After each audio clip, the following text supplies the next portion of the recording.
안녕하세요. 366 1학년 친구들. 저는 구주입의 김다영 선생님입니다. 자, 1학년 마지막 수학시험 준비하고 치르시느라 고생들 많이 하셨고 1학년의 시험은 끝났지만 이번 시험의 출제 경향은 2학년 때도 이어질 수 있기 때문에 선생님과 기출분석하면서 2학년 때는 어떤 방향으로 공부를 해야 할까 한번 생각해 보도록 합시다. 자, 이번 시험 총 22문항 출제가 되었고 동일하게 선택형 18, 논술형 4문항 출제가 되었고요. 단원별로는 평면도형 3문항, 입체도형 13문항, 통계 6문항이 구성되어 있었습니다. 난이도도 극상 난이도는 요번에도 출제를 하지 않으셨고 표면적으로 선생님이 문제를 봤을 때는 중에서 중상 정도의 난이도가 분포되어 있다.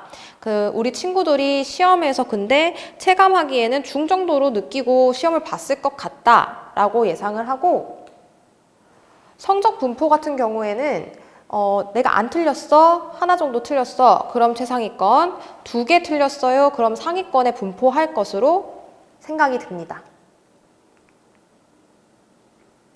다음 표는 요번 시험에 나온 그 문항들에 대해서 어떤 유형이 나왔고 난이도는 어느 정도였는지 선생님이 작성을 해봤는데요.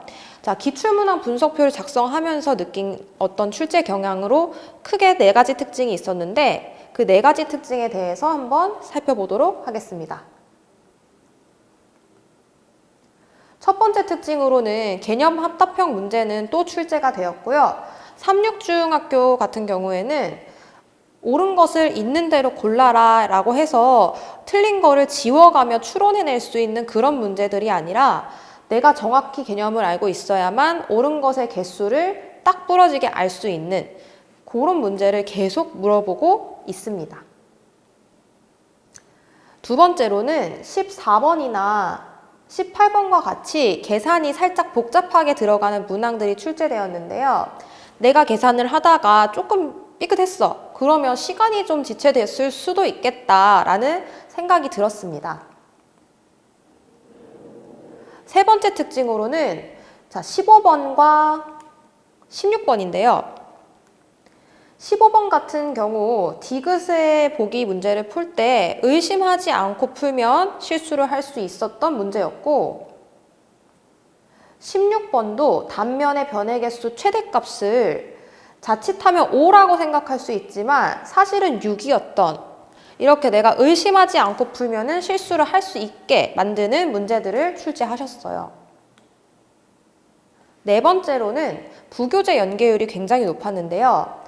4번, 10번, 13번, 논술형 4번 모두 부교재에서 표나 그래프, 그림을 가져다가 이제 구성을 하셨고 묻는 것, 주어진 조건 등도 부교재에서 갖다 많이 쓰셨고요. 15번의 디귿 보기도 우리 부교재에 동일한 걸 물어보는 문제가 실려 있었어요. 자, 그러니 부교재 연계율이 굉장히 높았다라고 볼 수 있겠죠. 그래서 정리를 좀 해보자면 합답형은 옳은 것의 개수를 묻는 문제가 항상 출제가 되고 있다라는 거.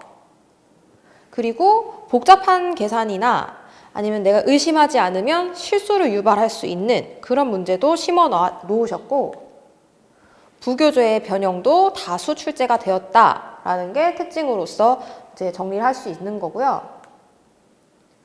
그에 따른 학습 전략으로는 모든 시험 공부의 기본이 되는 개념 정리 정확하게 내 머릿속에 입력해 두는 거 저거는 아주 중요한 기본 자세라고 볼 수 있고 선생님이 15번 문제를 보면서 느낀 점인데 오답은 내가 처음에 이렇게 생각해서 틀렸고 사실은 이게 맞는 거야 라는 그것에 대한 정리를 좀 해 놓으셨다가 시험 직전에 좀 보고 들어갈 수 있게끔 하는 습관이 좀 필요하다라고 생각을 했고요.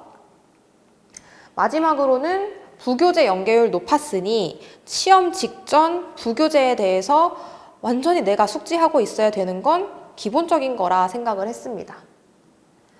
자, 마지막으로 또 다시 한번 고생 많이 하셨고 2학년 때도 구주입에는 다음과 같은 흐름으로 내신 대비를 준비하게 될 것이고요. 자, 겨울방학 동안 열심히 공부하셔서 2학년 때도 승승장구 하시기를 선생님이 응원하도록 하겠습니다. 감사합니다.